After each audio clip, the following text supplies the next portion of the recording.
Évidemment, on se va fatiguer. Mais il est toujours nouveau. Mais désolé, j'ai pas de réponse à votre question, malheureusement.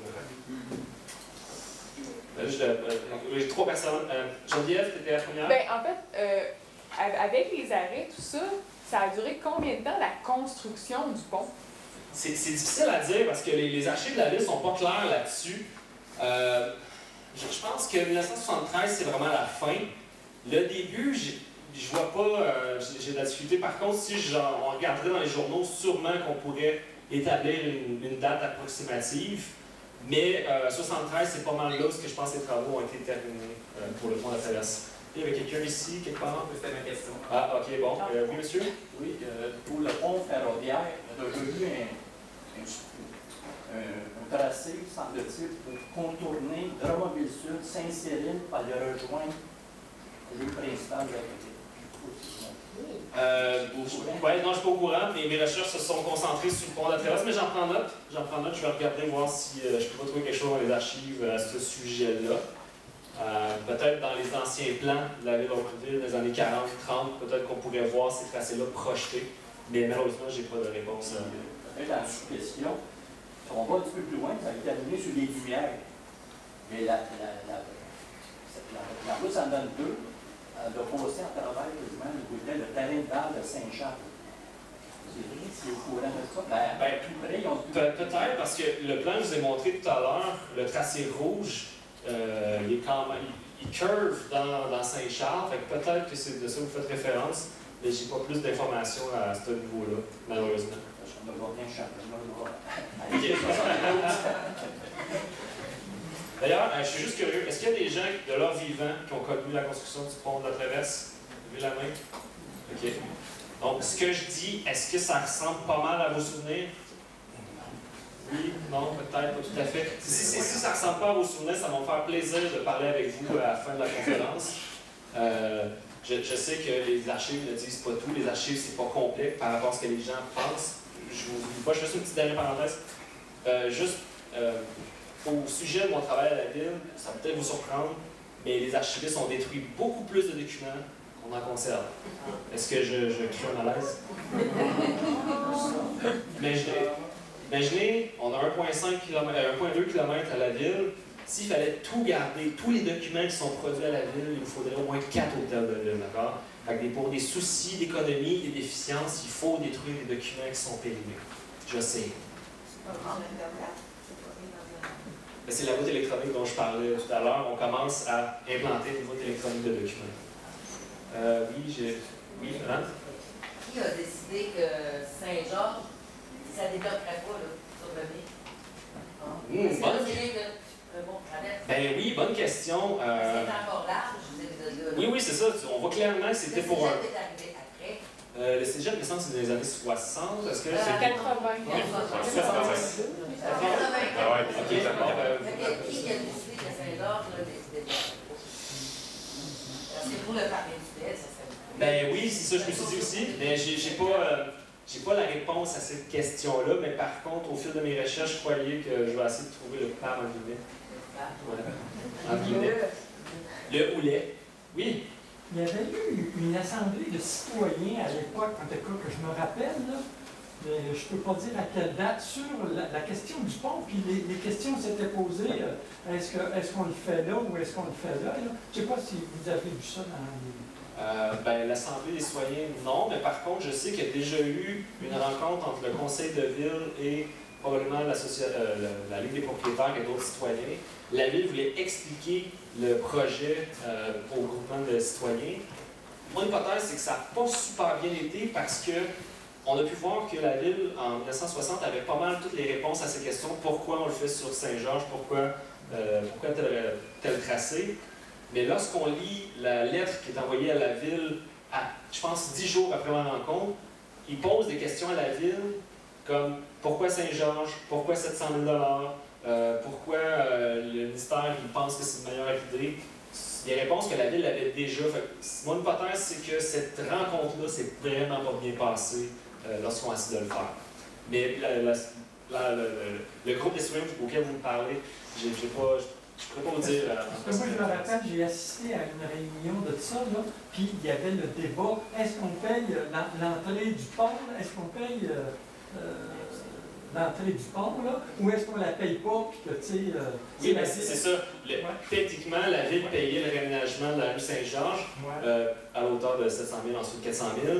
Puis, je pense que c'est la Ligue des propriétaires qui disait non, c'est le ministère qui devrait payer. Les seules choses qu'on devrait payer, c'est les infrastructures municipales, égouts, aqueducs, fils électriques, ce genre de choses-là. Je ne sais pas si c'est à ça que vous faites référence. Oui. OK. Là, la partie du boulevard Université qu'ils ont faite en 2016, c'est le gouvernement qui paye ou c'est la ville? La ville a fait une partie, puis le ministère a fait une autre partie. Donc, c'est un projet combiné. Dans le fond, je pense, là, j'ai pas de mémoire, Cynthia et moi. Il me semble que c'est le boulevard Université jusqu'à Collins, je pense que c'est la ville, puis de Collins jusqu'à Saint-Cyril, c'est le ministère. Mais il faudrait que je vérifie par contre. Je pense que j'aimerais. Ok, bon, super. Je suis à chaque fois. Là, on remarque beaucoup de circulation, là. Oui. Est-ce qu'il y en pense un autre? Ben, je sais que si vous suivez l'actualité, il y a déjà eu une question d'un troisième pont. Je ne suis pas dans les hautes sphères directionnelles de la ville et tout, donc je ne peux pas vous dire ce qu'il en est. Mais par contre, ce que je peux vous dire, c'est s'il y a un troisième lien qui arrive à Drummondville, je peux vous parier qu'on va se poser la question, on en veut-tu un, où on le met, puis combien ça va coûter, puis qui paye. Ça, c'est sûr. Oui. Je comprends un compagnon avant. Ça va payer la paix, mais le construire, puis il faut beaucoup mettre payant. Encore une fois, je ne suis pas dans le secret des dieux, je ne peux pas vous répondre. C'est pas populaire. Oui, Geneviève. Ben, tu parles du troisième lien, tout ça, mais comme le pont Curie-Marchand a été évalué avec un très mauvais état, est-ce qu'il a aussi déjà été mis, tu sais, en fait, de le détruire, vu qu'il n'est pas en bon état, ou dans le fond, ils ont comme fait une restructuration, puis si oui, est-ce qu'ils l'ont fait en même temps que le nouveau pont? Ben, ce qui m'embête, c'est qu'en 1950, c'est le ministère qui fait les travaux. En 2015, c'est la ville qui a fait les travaux, je pense, dans le cadre du 200e, parce que le pont il est patrimonial. Ça veut dire que dans ce gros laps de temps-là, la responsabilité a dû shifter vers la ville. Le gouvernement a donné le pont à la ville. Là, c'est à la ville de l'Enfance, je pense, à moi qu'on me corrige. Donc, mais non, j'ai pas plus d'informations sur, vu qu'il est en mauvais état, pourquoi ils l'ont pas juste détruit. Mais j'imagine que, comme je disais tantôt, lorsque quelqu'un s'est planté sur le vieux pont puis ont ouvert le nouveau pont tout de suite à les travaux à peine terminés, mon hypothèse, c'est que les élus ont dit « OK, c'est utile d'en avoir deux, fait que s'il y en a un qui ne marche pas, il y en a un autre qui peut servir de relais. » Je pense que ça doit être ça leur thinking. Oui. Juste pour terminer, j'ai connu cette époque-là, j'allais au cégep de Drummondville, surtout 70-73. Il y avait d'autres gros projets à Drummondville. Dans l'ouest, c'était le futur Woodco. J'ai même fait des fois là avec mes parents la dernière fois, en 72. Puis ensuite, il y a eu le cégep avec du préfabriqué. Il y a eu ensuite, je pense, dans les mois Yvan Cournoyer, c'était un petit peu ça l'héritage de la non-finance Bernard Pinard, c'est le deuxième maire qui a fait un règne le plus long, le premier étant Francine. Bernard, je s'appelle comme ça, c'est comme j'y connais.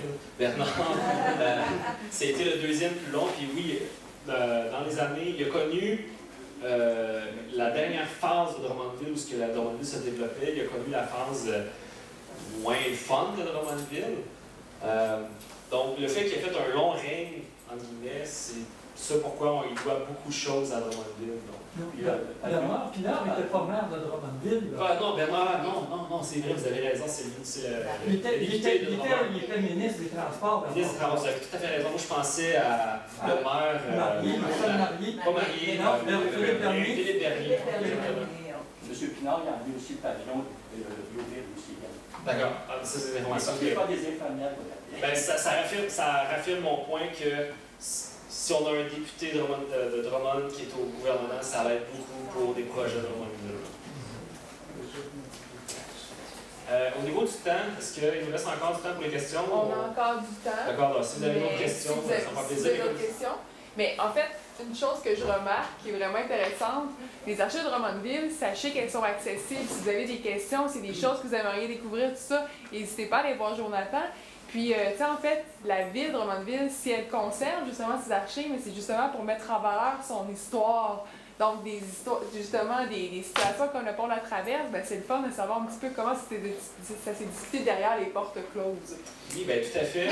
La ville de Drummondville, c'est un organisme public. Donc, les archives que la ville produit, c'est des archives publiques. Donc, techniquement, vous avez un droit d'accès. Par contre, attention parce qu'il y a toujours un par contre, la ville est soumise sur la loi de l'accès à l'information et la protection des renseignements personnels. Ce qui veut dire que, pensez pas que vous allez à la ville et on vous montre tout. Il faut faire des recherches, ensuite il faut vérifier si ces archives-là sont effectivement publiques ou non.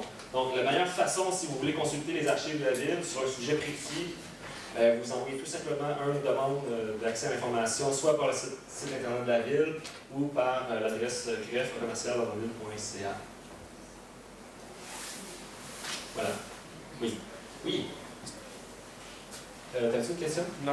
Ah, ok, je pense que c'était une question. Non, il voulait commencer.